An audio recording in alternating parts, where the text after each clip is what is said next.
E aí, povo feio? Bom, sexto ano, vamos começar uma aula de história, tá? Nós estamos trabalhando o segundo capítulo, do segundo para o terceiro, mas vamos fazer um resumo do terceiro, ou um resumo do segundo, de tudo que a gente já trabalhou, para a gente depois ir para o terceiro tranquilo. Bom, os primeiros grupos humanos, né? Página 12, do página 12. Vão estar lembrando que a história ela é dividida, né? Ela vai ser dividida em vários períodos. Vão ter os períodos, né? Vão ter o período da pré-história, né? Que começa antes de 4.000 antes de Cristo. E eu lembro que eu falei para vocês que ele é definido como pré-história porque não existia escrita, né? Então não tem a escrita, então se chama de pré-história, que é antes da história. Só se conta uma história quando alguém escreve aquela história, né? Quando alguém começa a escrever essa história. Se não tem escrita, fica difícil contar uma história, porque ninguém consegue escrever a história. Entendeu? Então se trabalha a pré-história porque não existia escrita. E aí depois vai vir a escrita, quando já começam os fenícios dominarem a escrita, começam a escrever. Então é pré-história, né? História antiga, certo? Pré-história não tem a escrita, história antiga já se tem a escrita, aí depois a história medieval, que vai trabalhar a ideia dos cavaleiros, vai trabalhar as ideias do feudalismo. Lembra do feudalismo? Que o professor falou que é a ideia de uma grande fazenda, que tinha o seu dono da fazenda, né, que ele distribuía pedaços da fazenda para os servos trabalhar, e aí de cada 100 milho que aquele servo plantasse, certo? 70 era para o dono da fazenda, no caso o vassalo, e 30 era para o servo, porque as ferramentas eram do dono da fazenda, do vassalo, e a terra também. Então tudo era proveniente da terra, e tudo tinha um dono, e esse dono deixava o servo morar lá, certo?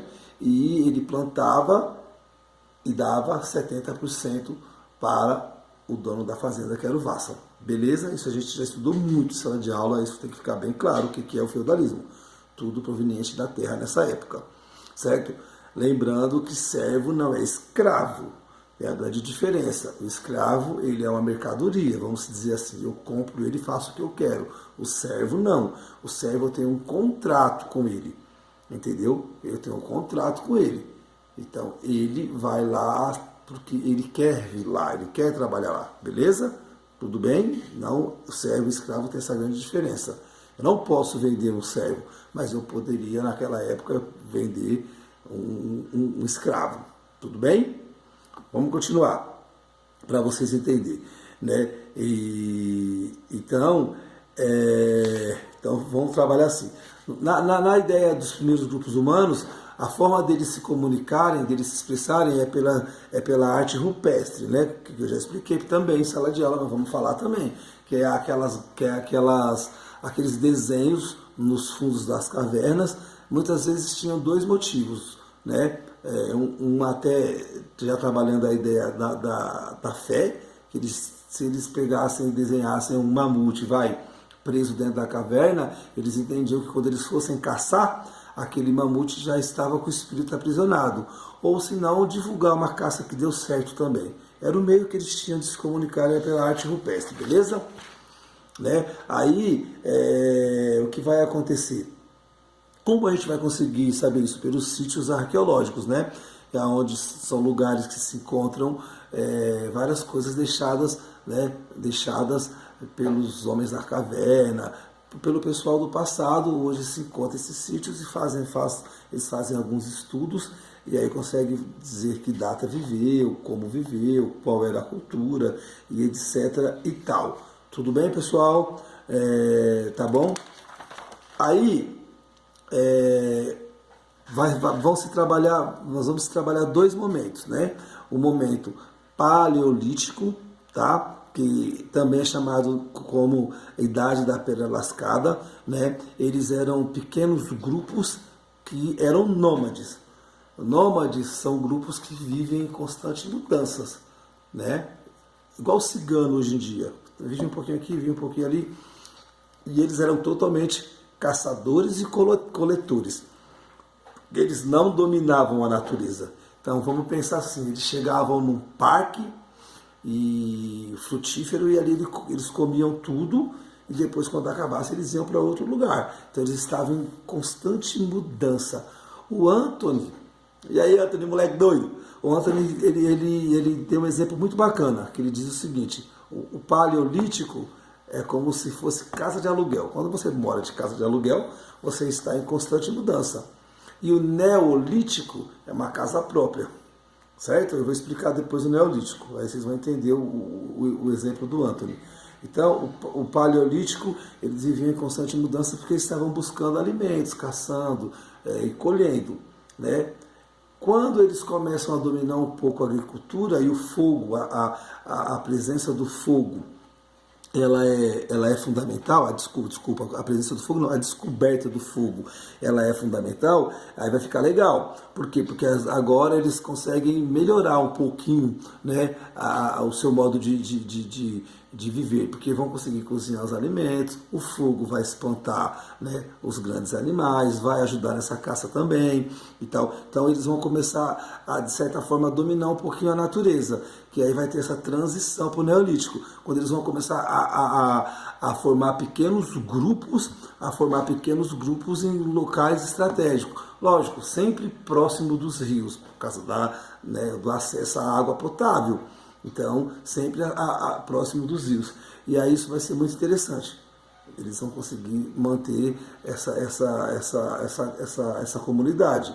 Se tem água, se tem alimento, se eles já estão dominando a agricultura, já estão caçando com mais, em vez de sair caçando todo dia, eles estão já deixando os animais juntos, né? Desses animais surgem outros animais, nesses cruzamentos, etc. e tal, essa população começa a crescer, porque agora dá para ter mais filhos, né? Porque agora tem mais alimento, não tem necessidade de ficar toda hora mudando. Então, o paleolítico é aqueles que vivem em constantes mudanças e o neolítico é aqueles que já começam a dominar a natureza e já começam a se criar pequenas comunidades. Tudo bem? Aí vai trabalhar também as migrações. Lembrando que migrações são as mudanças que são feitas dentro do próprio, por exemplo, nos dias de hoje, dentro do próprio país. Então, meu pai é um migrante. Por que ele é um migrante? Porque ele veio da Bahia para São Paulo buscar uma melhor condição de vida. Minha mãe também é uma migrante, porque ela veio de Minas Gerais para buscar uma melhor condição de vida aqui no Brasil, aqui em São Paulo. E eles viviam essa migração também, né? Lembrando que o primeiro ser humano ele aparece na África, que é uma mulher, né? Uma mulher chamada Lúcia. E aí essas migrações elas começam ali, né, da África para a Ásia, da África para a Europa, até chegar da África para a América aqui, tá bom? Não se trabalhava nem nessa época uma imigração, porque nós não tínhamos conceito de países, né, e nem continente, tudo bem? Então migração trabalha essa ideia, tá? Aí vai trabalhar os sítios arqueológicos, eu já expliquei para vocês, né, sobre os sítios arqueológicos, que são sítios onde se encontra fósseis e consegue entender como funcionava a comunidade da época, né, o pessoal que vivia muito tempo atrás. Tá? Aí aqui no Brasil, mais específico em Lagoa Santa, acharam, né? O primeiro ser humano aqui no Brasil foi chamado Luzia. O primeiro ser humano do mundo é Lúcia, lá na África. O primeiro ser humano, na verdade, da América, o nome dela é Luzia, ela foi encontrada em Lagoa Santa, tá bom? Mulher também, beleza? Aí a ideia dos agricultores sedentários, quando eles se tornam agricultores, que é na fase neolítica, que eles começam a ficar próximo dos rios e montando aquelas pequenas comunidades, eles se tornam agricultores sedentários, não precisa ficar andando mais, mudando mais, já pode ficar de boa ali. Tudo bem? Né?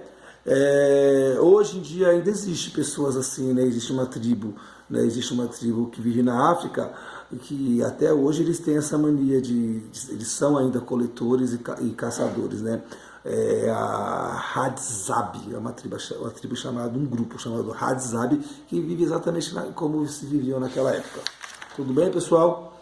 Aí vão vir aqui as questões e tal, as atividades, vocês organizam essas atividades, fazem essas atividades, qualquer dúvida vocês me falam, manda mensagem aqui que eu gravo outro vídeo, tá bom? Outro vídeo aula. Fica com Deus, tá bom? Fica com Deus. Ah, lembrando que dia 30 é meu aniversário, tá bom? Não esqueça do meu aniversário, tá bom? Não gosto de chocolate garoto, prefiro Lacto Nestlé, tá bom? Um beijo, tô com saudade de vocês.